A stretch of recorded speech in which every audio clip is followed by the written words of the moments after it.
주신 말씀 사사기 6장 11절로 16절까지 보겠습니다. 사사기 6장 11절로 16절의 말씀, 구약성경 370면에 있습니다. 사사기 6장 11절로 16절의 말씀, 길지 않은 말씀입니다. 우리 함께 한 절씩 교독하면 좋겠습니다. 함께 교독하지요.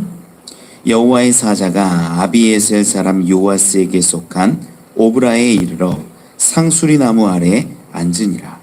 마침 요아스의 아들 기드온이 미디안 사람에게 알리지 아니하려 하여 밀을 포도주 틀에서 타작하더니, 여호와의 사자가 기드온에게 나타나 이르되 큰 용사여, 여호와께서 너와 함께 계시도다 하매, 기드온이 그에게 대답하되, 오 나의 주여, 여호와께서 우리와 함께 계시면 어찌하여 이 모든 일이 우리에게 일어났나이까?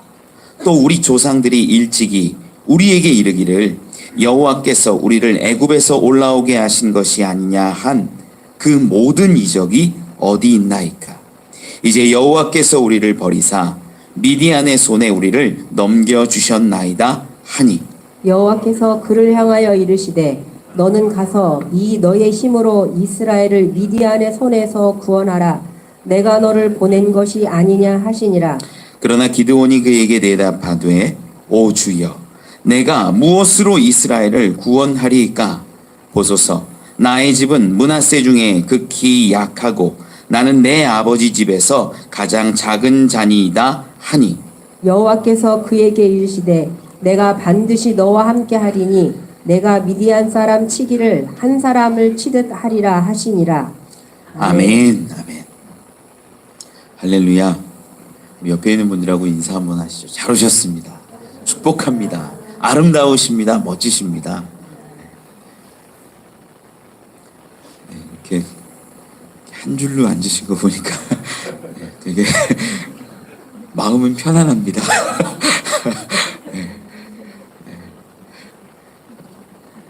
귀한 장면이에요.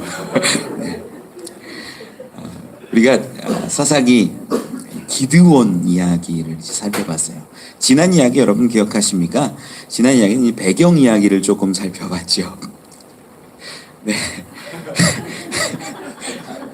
네. 절대 뭐라고 한 게 아닙니다. 저는 절대 뭐라고 한 게 아니에요. 오해하시면 안 됩니다. 네. 배경 이야기를 살펴봤는데, 특별히 미디안 족속이 이스라엘을 굉장히 압제했다라는 거 살펴봤어요. 미디안 족속이 이 이스라엘을 압제하는데 어떤 우리가 내용을 알고 나니까 좀 더 보이는 것들이 있어요. 야, 어찌 감히 미디안이. 모세 시대에 정말 남자들을 싹 죽인 것 같고, 정말 남아 있어봤자 얼마 안 되는 사람들이 어떻게 힘이 강해져서 그 당시 모세 시대에 100만이나 되는 거대한 이스라엘을 압제할 수 있을까? 말도 안 되는 이야기라고 제가 설명을 드렸어요. 그리고 또 미디안이 압제하는 장면들을 보니까 이 이스라엘을 괴롭혀서 무언가를 뺏어가는 게 목적이 아니라 완전히 멸하려는 것처럼 수많은 짐승들 다 끌고 와서 메뚜기 떼처럼 다 먹어치워버리는, 그래서 그 고통이 과거에 있었던 박해보다 극한에 이르는 고통이었다. 이런 상황들을 좀 우리가 살펴봤죠. 그러는 가운데 부르짖었더니 특별한 모습이 하나 있었는데, 뭐냐면 과거에는 드보라도 마찬가지고 에훗도 마찬가지고 삼갈이나 아마 부르짖음 가운데 하나님이 사사를 세우셔서 그들을 구원하시는 장면들이 계속 이어졌는데, 이 기드온 시대에는 먼저 누구를 보내시냐면 선지자를 보내셨어요. 말씀으로 회복하기를 정말 원하셨다라는 거죠. 삶으로 보여주고 삶으로 깨닫게 했는데도 저들이 온전하게 하나님 앞에 돌아오지 못하니까 정말로 분명하게 말씀을 선포하게 해서 저들에게 깨닫게 하는 하나님의 마음을 우리는 보았습니다. 그리고 이제 오늘 기드온과 하나님의 여호와의 사자가 만나는 장면을 살펴보게 됩니다. 자, 오늘 말씀 다시 우리 11절 말씀 한번 같이 읽어볼까요? 시작. 여호와의 사자가 아비에셀 사람 요아스에게 속한 오브라에 이르러 상수리 나무 아래에 앉으니라. 마침 요아스의 아들 기드온이 미디안 사람에게 알리지 아니하려 하여 밀을 포도주 틀에서 타작하더니. 아멘. 여호와의 사자가 아비에셀 사람 요아스에게 속한 오브라에 이르러 상수리 나무에 앉으려. 굉장히 자세하게 기록을 하죠. 그런데 앉은 자리가 어디인가를 봐야 돼요. 상수리 나무 아래에 앉았다라고 기록합니다. 이 상수리 나무가 어디에 있었는지도 설명을 하고 있는데, 아비에셀 사람 가문의 요아스 집안 그 가운데 오브라 지역에서 있었던 상수리 나무, 거기를 이야기하고 있어요. 정확하게 여기 오브라가 어디인가 추정되는 강력한 곳이 있기는 하지만 사실 불분명하다고도 이야기를 많이 합니다. 어쨌든 우리가 확인하고 있는 것은 어디냐면 상수리 나무 아래 앉았다라는 거예요. 이 앉았다라는 표현이 우리 여러분 드보라 장면 기억하세요? 종려나무 아래에 앉아 있었다라고 얘기했는데, 그때 드보라가 뭐 했죠? 앉아서 그냥 있었던 게 아니라 재판을 하기 위해서 그곳에 거주했다라는 표현을 제가 드렸던 것 기억합니다. 이 야사브라는 같은 단어가 쓰여요. 여호와의 사자가 이 상수리 나무에 앉아 있는데 잠깐 걸어가다가 앉은 느낌이 아니라 무언가를 하려고, 무언가를 보려고, 무언가를 판단하기 위해서 앉은 느낌이 굉장히 강한 단어라는 거예요. 그리고 상수리 나무라는 건요, 굉장히 큰 의미가 있어요. 상수리 나무를 흔히들 진리의 나무라고 이야기를 합니다. 상수리 나무가 엘론이라는 단어를 쓰는데, 거기서 엘이 이 여호와를 뜻하는 엘이랑 어근은 같아요. 어근은. 그래서 상수리 나무가 하나님이다, 그거는 아닌데 이제 어떤 연결되어져 있는 지점들이 있다라는 거예요. 그리고 이 성경을 잘 아는 사람들은 이 상수리 나무 하면 번뜩번뜩 떠오르는 것들이 있어요. 그게 뭐냐면 상수리 나무에서 어떤 사건들이 몇 개가 일어나죠. 특이한 사건들. 그게 아브라함 때에, 야곱 때에 일어납니다. 우리 성경을 좀 찾아보면서 보면 더 깊이 알 수 있죠. 우리 창세기 12장을 한번 살펴보겠습니다. 창세기 12장 우리 5절로 7절 말씀이에요. 이 상수리 나무에서 어떤 일들이 이루어져 가는지 살펴볼 수 있습니다. 창세기 12장 5절로 7절 말씀까지 같이 한번 읽어보죠. 시작. 아브라함이 그의 아내 사레와 조카 롯과 하란에서 모은 모든 소유와 얻은 사람들을 이끌고 가나안 땅으로 가려고 떠나서 마침내 가나안 땅에 들어갔더라. 아브라함이 그 땅을 지나 세겜 땅 모래 상수리 나무에 이르니 그때 가나안 사람이 그 땅에 거주하였더라. 여호와께서 아브라함에게 나타나 이르시되 내가 이 땅을 내 자손에게 주리라 하신지라. 자기에게 나타나신 여호와께 그가 그곳에서 제단을 쌓고. 아멘. 상수리 나무에서 무슨 일이 있었냐면 하나님을 만나고 하나님께 제단을 쌓고 예배했던 장면이 이제 가나안 땅 그 지역에서 나오죠. 이게 상수리 나무예요. 또 아브라함에게 만나 주시는 장면이 어디 나오냐면 창세기 18장에 가면 나와요. 18장 1절 말씀을 같이 한번 읽어보죠. 창세기 18장 1절 말씀입니다. 같이 한번 읽어보죠. 시작. 여호와께서 마므레의 상수리 나무들이 있는 곳에서 아브라함에게 나타나시니라. 날이 뜨거울 때에 그가 장막문에 앉아 있다. 아멘. 이 장면이 이제 여기서도 이제 상수리 나무 있는 곳에서 하나님이 아브라함을 만나 주시고 여기에서 너에게 아들을 줄 것이다, 이 약속하시는 장면이 18장에 쭉 기록이 되어져 있는 거예요. 상수리 나무는 아브라함에게 어떤 거냐면 하나님을 만나는 장소였다라는 걸 알 수 있어요. 그리고 거기서 예배했다라는 것도 알고 있고, 그가 아들이 없어서 막 힘들고 이스마엘 낳고 요러는 가운데 하나님이 찾아오셔서 다시 한번 약속해 주신 곳도 상수리 나무라는 것을 알 수 있어요. 이것뿐만 아니에요. 야곱도 상수리 나무에서 이 아브라함이 처음 만나 제단을 쌓았던 그곳에서 야곱도 어떤 결단을 해요. 창세기 35장에 기록되어 있어요. 우리 35장 한번 찾아보죠. 3절 4절입니다. 창세기 35장 3절 4절 말씀 같이 한번 읽어보죠. 35장 3절 4절 시작. 우리가 일어나 베델로 올라가자 내 환난 날에 내게 응답하시며 내가 가는 길에서 나와 함께 하신 하나님께 내가 거기서 제단을 쌓으려 하노라 하매 그들이 자기 손에 있는 모든 이방 신상들과 자기 귀에 있는 귀고리들을 야곱에게 주는지라 야곱이 그것들을 세겜 근처 상수리 나무 아래에 묻고. 아멘. 야곱이 하나님의 도우심을 경험한 다음에 우리 가족들, 우리 식구들 다 이방 만약에 장신구나 이런 거 있으면 다 꺼내라. 우리 집은 오직 하나님만 섬기고 하나님만 예배하겠다라는 결단을 어디서 하냐면 상수리 나무 거기 아래에다가 땅을 파고 묻는 거예요. 여기가 이제 아브라함이 하나님을 만나고 예배했던 제단을 쌓았던 그 장소라는 거죠. 그러니까 상수리 나무 하면 구약의 흐름을 아는 사람들은 느낌이 있는 거예요. 아, 하나님이 보시고 하나님이 만나주시는 곳. 물론 상수리 나무에 어떤 특별한 게 있다라는 게 아니에요. 거기서 하나님이 아브라함의 하나님, 이삭의 하나님, 야곱의 하나님, 그 하나님이 늘 만나주셨던 장소라는 걸 아는 거예요. 이 배경을 가지고 오늘 본문의 사사기에 상수리 나무에 누군가 앉아있는데, 오늘 우리가 성경을 보니까 여호와의 사자라고 기록을 하지만 아마 누군가 앉아있는 것 정도만 봤을 거예요. 기드온은 느낌이 다른 거야.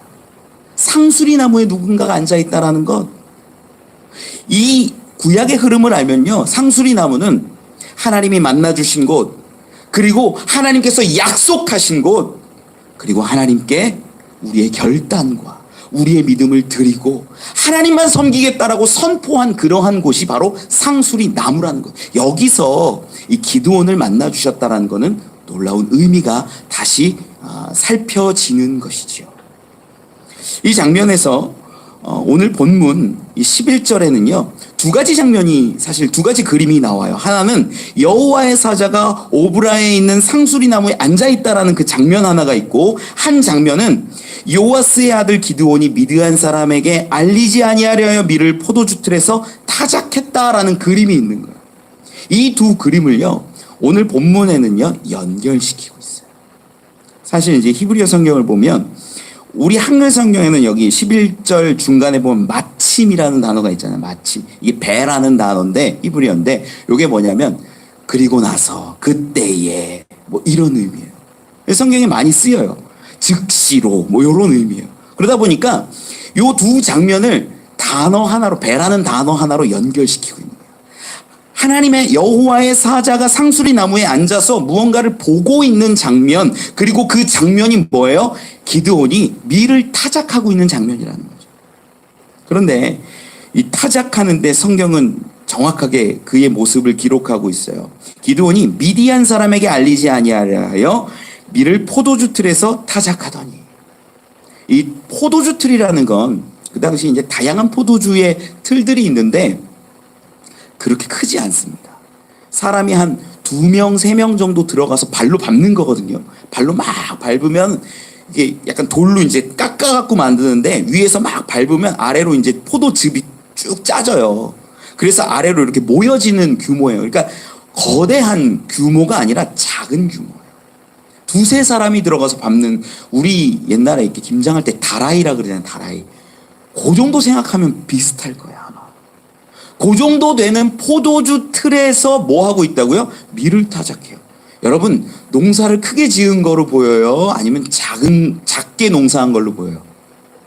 사실 작게 농사했다라기보다는 미디안 사람들에게 다 뽑혀 먹고 빼앗기고 있는 거 없이 정말 겨우 모아가지고 이거 타작하고 있는 모습으로 우리는 볼 수 있지요. 없는 거예요. 그리고 그 없는 밀조차 타작할 때에 그 틀에 숨어서 미디안 사람들한테 걸리면 또 뺏길까봐 조심조심 타작하고 있다라는 거예요. 여러분, 이 두 장면이 연결되어지는데 여호와의 사자는 뭘 보고 있었을까요? 여호와의 사자가 바라본 건 하늘도 아니고 땅도 아니고 기드온의 그 모습을 바라보고 있었다라는 거예요.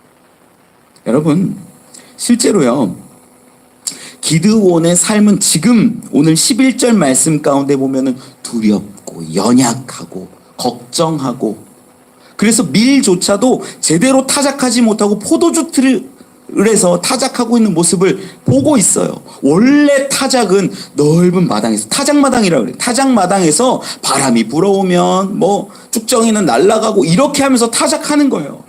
그날은 기쁜 날이에요. 그날은 복된 날이에요. 타작하기에 우리가 먹을 수 있고 즐거운 잔치 날이어야 하는데 그는 걱정하고 염려하고 두려워하면서 포도주 틀에서 그저 조그맣게 타작하고 있는 거죠.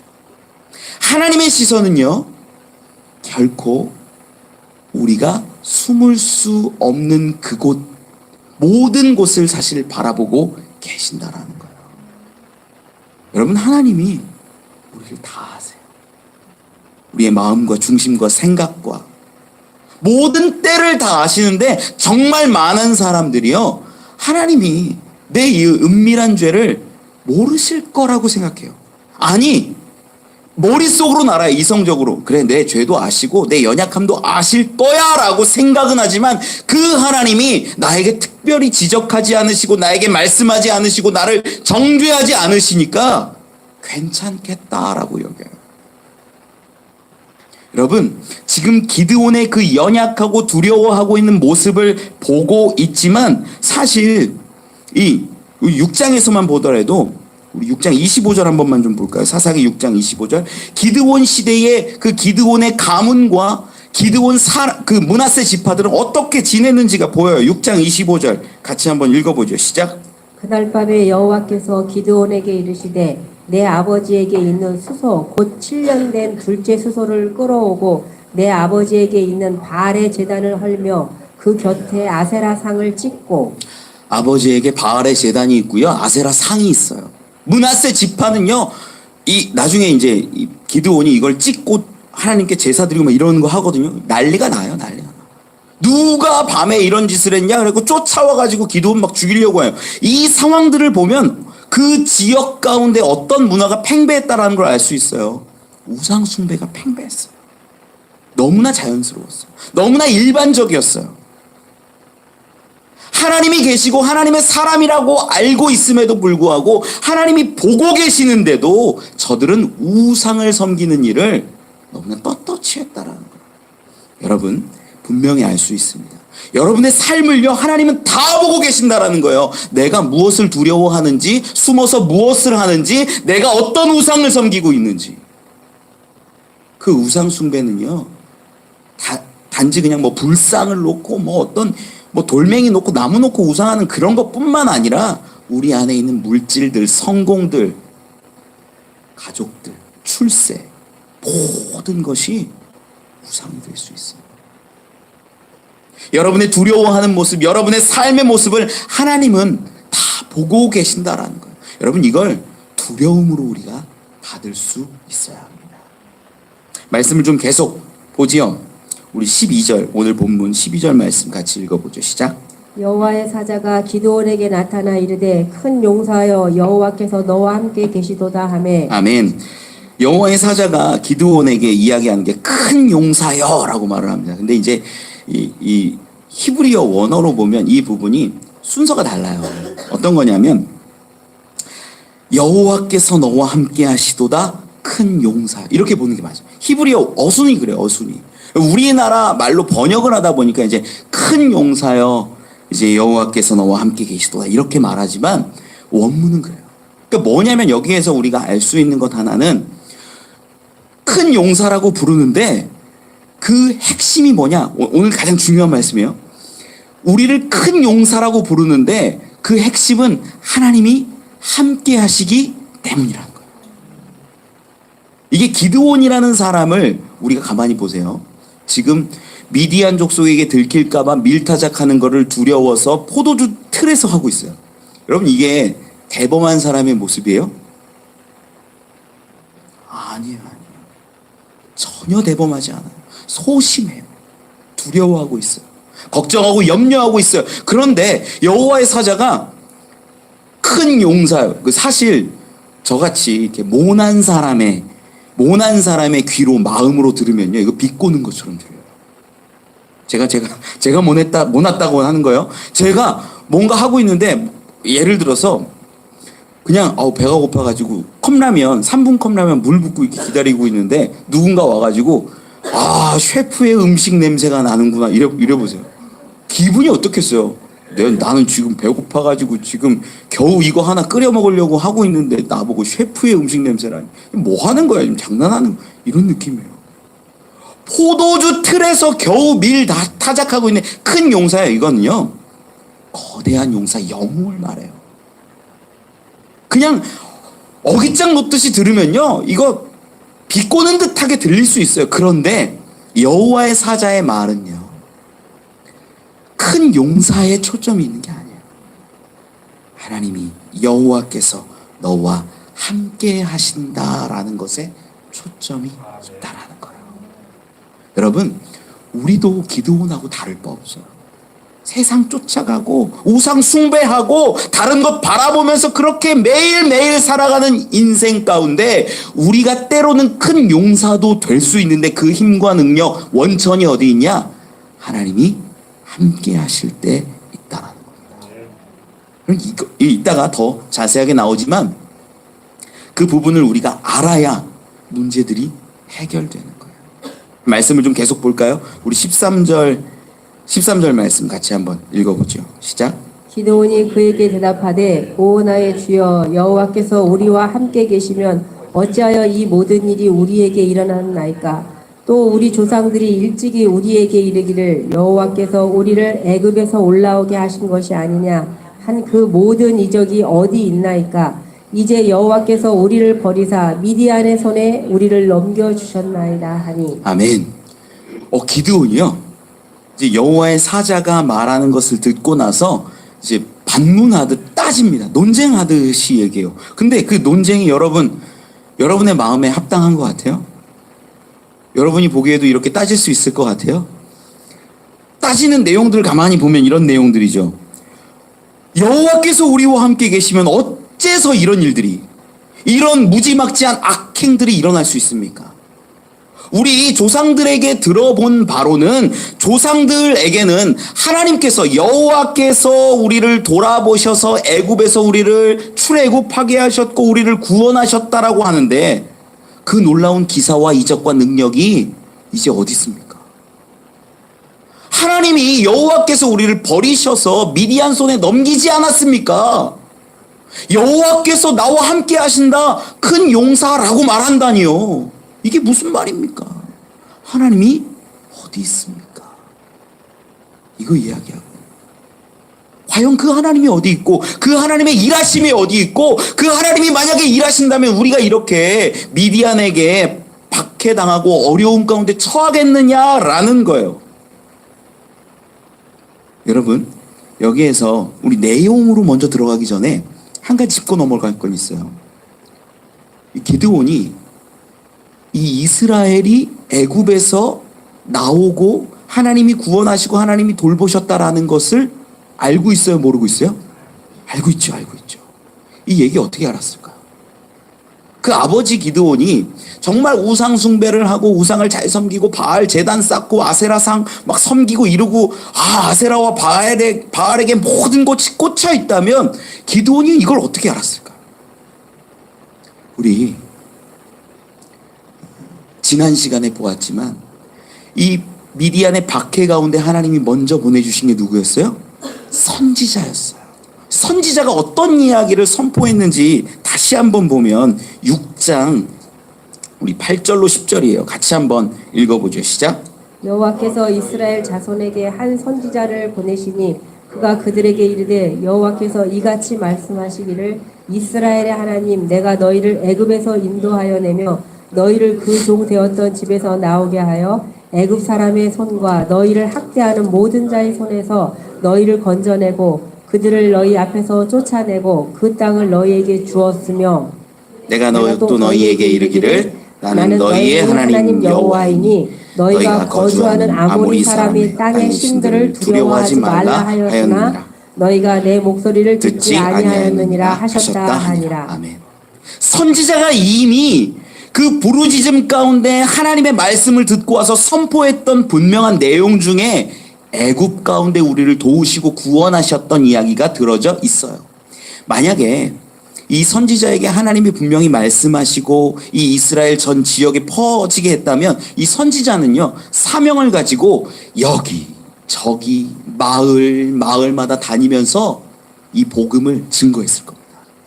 우리가 바알을 섬기고 있고 아세라를 섬기고 이렇게 살아가지만 우리 조상들에게 하나님이 애굽에서 구원하셨다 선포하는 거예요.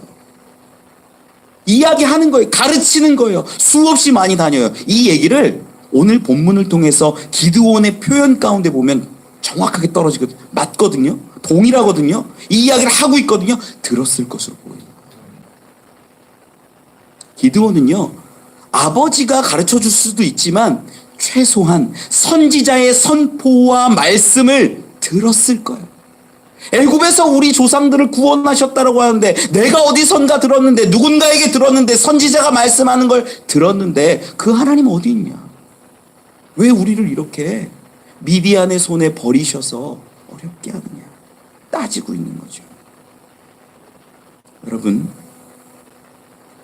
제가 안타까운 것이 이 기드온의 모습, 어떤 모습이냐? 우리 안에 있어요. 여러분, 목사가 설교해요. 물론 목사가 설교합니다. 제가 설교해요. 그런데 제가 설교할 때 늘 고민하고 늘 중심 잡는 건 뭐냐면 하나님의 마음이 어디 있을까? 하나님의 말씀이 중심이 어디 있을까? 그거를 잡으려고 정말 노력하거든요. 여러분, 제가 이야기하는 걸 제 말로 듣지 마시고 하나님의 말씀으로 듣고 붙잡으면 여러분은요, 그 하나님의 말씀대로 행하는 삶을 살아야 해요. 그런데 기드온은 어떻게 하고 있냐? 그 이야기를 들었고 10절 말씀에는 뭐라고 기록했냐면은 아모리 사람의 땅의 신들을 두려워하지 말라 이렇게 이야기했는데 바알의 제단과 아사라의 상들과 이런 것들 그냥 둔 채로 사람들 두려워하면서 막 이 타작하고 있는 거예요. 정말 하나님을 두려워하고 하나님께서 우리를 구원하셨다라고 생각한다면 뭘 해야 되냐면 그 바알의 제단을 허물고 아세라상을 먼저 찍어내는 결단과 노력이 필요한데 이런 행위가 없다라는 거예요. 우리도 동일해요. 하나님의 말씀을 들으면요, 아 좋다, 내 마음에 뭔가 남는다, 아 하나님은 이런 뜻을 갖고 계시는구나 라고 듣는데 그것이 마음까지 남기도 하는데 내 삶에서 드러나지는 않아요. 우리가 기드온과 같은 삶을 살고 있는 거예요. 여러분, 제가 이렇게 말한다고 여러분들 혼내는 게 아닙니다. 사실 저도 그렇거든요. 너무 어렵거든요. 그래서 또 도전하고 또 실패하고 또 도전하고 또 실패하고. 그런데 정말 안타까운 건 제 마음이 상하는 거는 뭐냐면 그 도전함이 없는 사람들이 너무 속상한 거예요.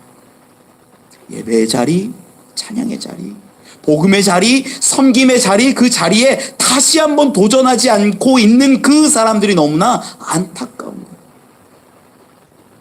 여러분, 기드온처럼 설교는 들었는데 말씀은 들었는데 그냥 그렇게 흘러가는 삶을 사시겠습니까?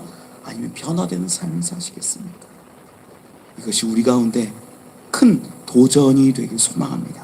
말씀을 좀 계속 보죠. 우리 14절로 16절까지 같이 한번 읽어보죠. 시작. 여호와께서 그를 향하여 이르시되 너는 가서 이 너의 힘으로 이스라엘을 미디안 손에서 구원하라. 내가 너를 보낸 것이 아니냐 하시니라. 그러나 기드온이 그에게 대답하되 오 주여, 내가 무엇으로 이스라엘을 구원하리이까? 보소서, 나의 지부 므낫세 중에 극히 약하고 나는 내 아버지 집에서 가장 작은 자니이다 하니 여호와께서 그에게 이르시되 내가 반드시 너와 함께 하리니 내가 미디안 사람 치기를 한 사람을 치듯 하리라 하시니라. 아멘. 이 여호와의 사자와 이 기드온의 논쟁은 어떻게 되냐면, 하나님이 어디 있습니까?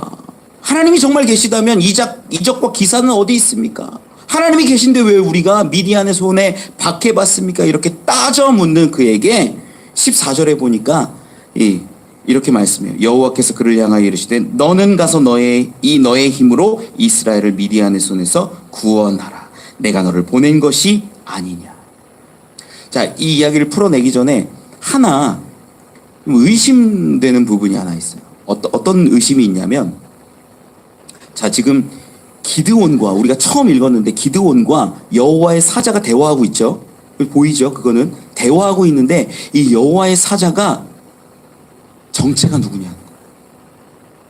우리 11절 말씀에는 기록합니다. 여호와의 사자가. 그죠? 12절 말씀에도 기록해요. 여호와의 사자가.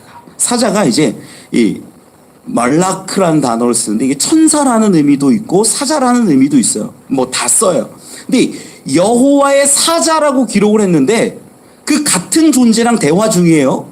그런데 오늘 본문 14절에는 누구라고 기록을 해요? 여호와께서 그를 향하여 이르시되. 16절에도 이야기를 해요. 16절에 같이 읽어보죠. 시작.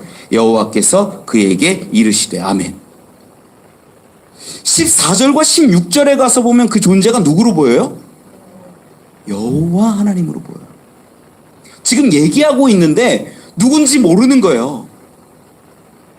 심지어 우리 본문 가운데 보면 22장 22절을 한번 좀 살펴볼까요? 22절 말씀 22절이에요. 6장 22절 같이 읽어보죠. 시작. 기드온이 그가 여호와의 사자인 줄을 알고 이르되 슬프도소이다 주 여호와여 내가 여호와의 사자를 대면하여 보았나이다 하니. 아멘. 여호와의 사자인 것을 인지했을 때 뭐라고 얘기하냐면 내가 슬프도소이다라고 말해요. 이 당시 제가 문화를 설명을 드리면 하나님을 보거나 하나님의 사자로 분명한 자를 보면 죽는다라는 어떤 이런 이야기들이 있어요. 이게 문화였어요. 그 당시에 하나님을 정말로 보게 되면 죽는다. 하나님을 볼 수 없다. 이렇게 여겼거든요. 그런데 여호와의 사자로 분명한 자를 본 거예요. 그러니까 말하는 게 뭐예요? 슬프도소이다 내가 여호와의 사자를 봤습니다.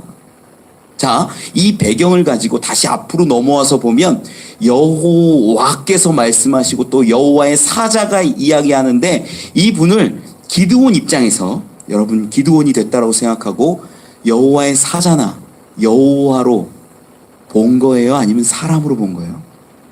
사람으로 본 거예요. 사람. 쉽게 말하면 이해가 가세요, 여러분? 여호와의 사자가 나타나서 처음에 이야기를 시작했는데 그 입장에서는 지난번에 보니까 어떤 선지자가 와가지고 우리 애굽에서부터 조상들 구원하셨다는데 그런데 뭐 또 박해받고 그 얘기 듣고 다음날 뭐 미디안이 와서 또 뺏어가고 이렇게 힘들게 했어. 어떡해.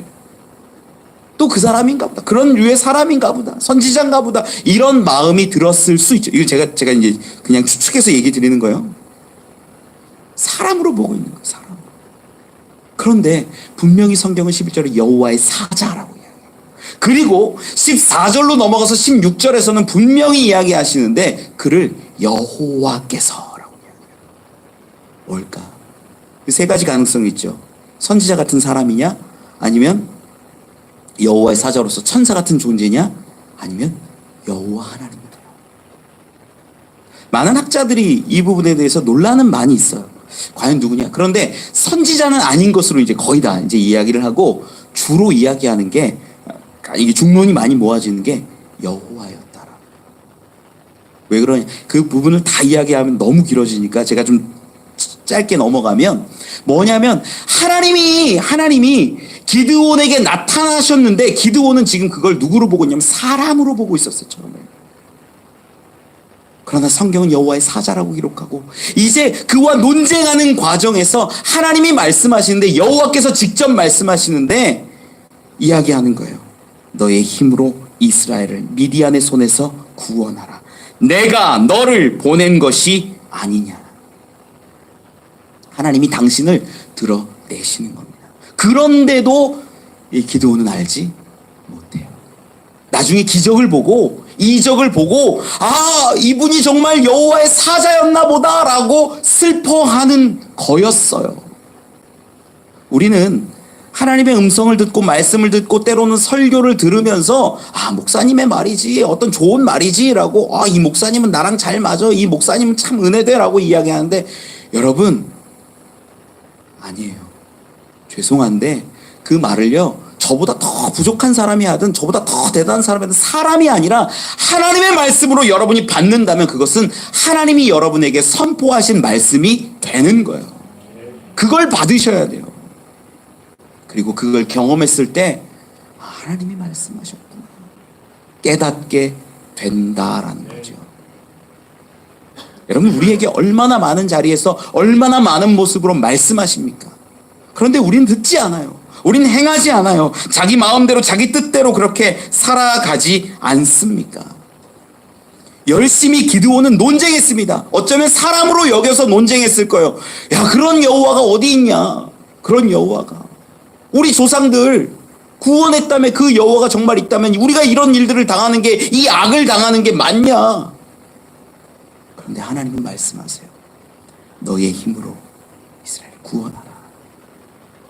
그리고 분명히 오늘 본문 14절에는 미디안의 손에서 구원하라라는 말씀과 더불어서 이야기하고 있는 것이 있어요. 내가 너를 보낸 것이 아니냐. 여러분, 여기서 기드온에게 너의 힘으로라고 이야기하지만 이 너의 힘이 어디에서 나오는지를 우리가 알아야 돼요.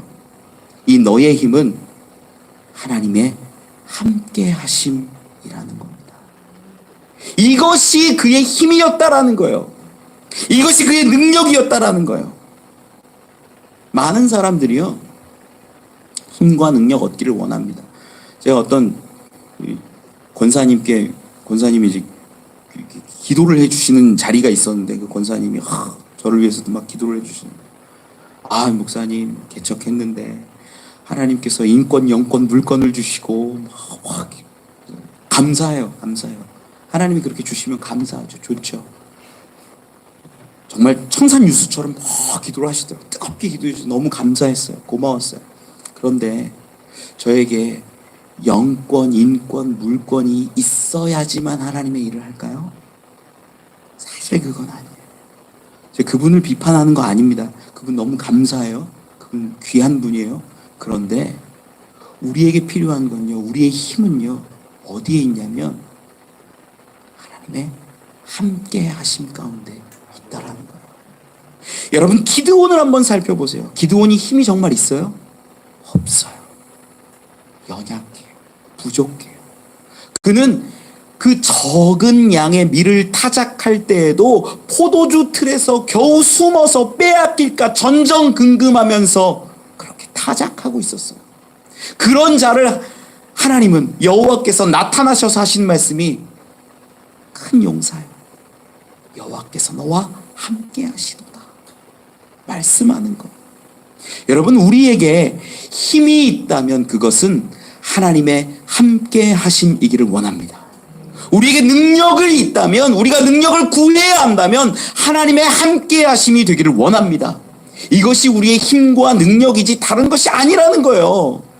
그런데 많은 사람들이 기도의 제목이 하나님 물질 주세요, 하나님 사람 인맥 주세요, 사람 이거 해결해 주세요, 이런 문제 좀 잘 되기를 원합니다. 저도 그렇게 기도해요. 그런데 우리가 이걸 잊지 말아야 된다라는 거예요. 우리에게 가장 큰 힘과 능력은 오직 하나님이라는 거예요. 이걸 아는 자와 이걸 모르는 자로 구분이 될 수밖에 없습니다. 16절에서는 다시 한번 이야기합니다. 여호와께서 그에게 이르시되 내가 반드시 너와 함께 하리니. 여러분, 기드온에게 힘과 능력은 하나님의 함께 하심임을 분명히 하는 장면입니다. 모세에게도 마찬가지예요. 바울에게도 마찬가지예요. 아무것도 할 수 없는 것 같은 그들에게 하나님이 함께 하시기에 그들은 수많은 일들을 감당할 수 있었던 것 아닙니까? 기드온은요, 정말 귀한 모델인데, 어떤 모델이냐면 미디안이 두려워서 이 포도주 틀에서 타작했던 그런 연약하고 걱정 많은 사람이 하나님의 큰 쓰심을 받는 용사가 되는 놀라운 모델입니다. 아주 약한 자를 들어서서 강한 자를 부끄럽게 하시는 귀한 사람이 되는 것이지요. 여러분, 그 하나님의 힘 되심을 여러분 붙잡을 수 있기를 원합니다. 말씀을 맺습니다.